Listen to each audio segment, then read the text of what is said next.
Hey, assalamualaikum everyone. Hope you all are well. So today I'm talking about online safety.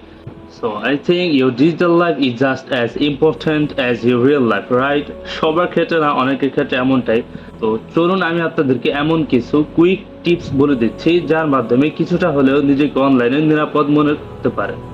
So first of all, use strong and unique password. আপনারা আপনাদের social media অথবা Gmail, email সব জায়গায় শক্তিশালী একটি password ব্যবহার করবেন। Like hashtag, like আ number, like আ capital letter, এমন সব কিছু মিলিয়ে অবশ্যই কম করে হলেও 9টি সংখ্যার একটি পাসওয়ার্ড ক্রিয়েট করবেন।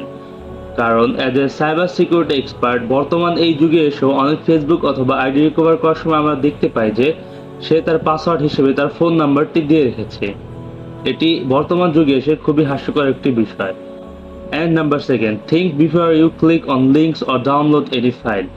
তো অনেক সময় দেখা যায় আপনারা সোশ্যাল মিডিয়া অথবা ওয়েবসাইট স্ক্রলিং করার সময় থার্ড পার্টি ওয়েবসাইট থেকে নানান ধরনের লিঙ্কে ক্লিক করে বসেন। তো এমন লিঙ্কসগুলোতে ক্লিক করা থেকে অবশ্যই নিজেকে বিরত রাখুন, কারণ এমনটি হতে পারে সে ফিশিং লিঙ্ক ক্রিয়েট করার কারণে আপনার সিস্টেমে ভাইরাস ম্যালওয়্যার ইনস্টল হয়ে গেছে। দেন আপনার ক্যামেরা, মাইক্রোফোন, আপনার মিডিয়াস, আপনার ফটোস, এনি অ্যাক্সেস হ্যাকারের হাতে চলে যাবে। And number third, keep your software and apps updated. আপনারা আপনাদের ফোন অথবা কম্পিউটার যেসব সফটওয়্যারে আপডেট আসে অবশ্যই সেইগুলোকে আপডেট করে রাখুন, কেননা কোম্পানি থেকে এই আপডেটগুলো পাঠানো হয় মূলত বিভিন্ন ধরনের বাগ ফিক্সিং করার জন্য। এবং অনেক সময় দেখা যায় যে আমাদের জিমেইলে, আমাদের ফোন নাম্বারে অথবা বিভিন্ন অ্যাপস থেকে নানান ধরনের মেসেজ আসে, কিন্তু আমরা সেগুলোকে টোটালি অ্যাভয়েড করে দিই। এমনটি মোটেও উচিত নয়, কারণ যে কোনো প্রবলেম হতেই পারে। অবশ্যই সেই মেসেজগুলোকে খুলে বোঝার চেষ্টা করুন সেখানে কি বলা হয়েছে। যদি আপনি নিজে না বুঝতে পারেন তাহলে এক্সপার্টদের কাছ থেকে বিষয়টি ক্লিয়ার হয়ে নিতে পারেন।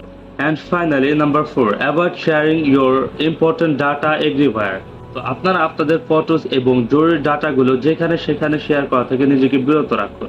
তো বর্তমান এআই এই যুগে বিভিন্ন অ্যাপ ডেভেলপার্সরা থার্ড পার্টি অ্যাপস ডেভেলপ করে থাকে, like face masking, shortcut video editing, VPN, etcetera etcetera. তো এমন সব থার্ড পার্টি অ্যাপসে আমরা আমাদের পার্সোনাল জিমেল দিয়ে সাইন আপ অথবা লগ ইন করে থাকি। তো এমন কাজ করা থেকে অবশ্যই নিজেকে বিরত রাখুন, কেননা এমন সব অ্যাপসে লগ ইন করার সময় আমাদের সামনে কিছু মেসেজ শো হয়। তো আমরা না পড়ে না বুঝেই সেই মেসেজগুলোকে একের পর এক অ্যালাউ করে থাকি। তো এমনটি অ্যালাউ করার কারণে আপনার সিস্টেমে ম্যালওয়্যার ইনস্টল হয়ে যায় এবং ব্যাকগ্রাউন্ডে অ্যাপসগুলো রান হতে থাকে। দেন আপনার ফাইলস, ডকুমেন্টসগুলো আবারও হ্যাকার হাতে চলে যায়। তো stay safe, stay smart, stay connected. তো আবার দেখা হবে আপনাদের সাথে নতুন কোনো টেক অথবা ফ্যাক্টস রিলেটেড ভিডিও নিয়ে। ততক্ষণে ভালো থাকবেন, সুস্থ থাকবেন। আসসালামু আলাইকুম।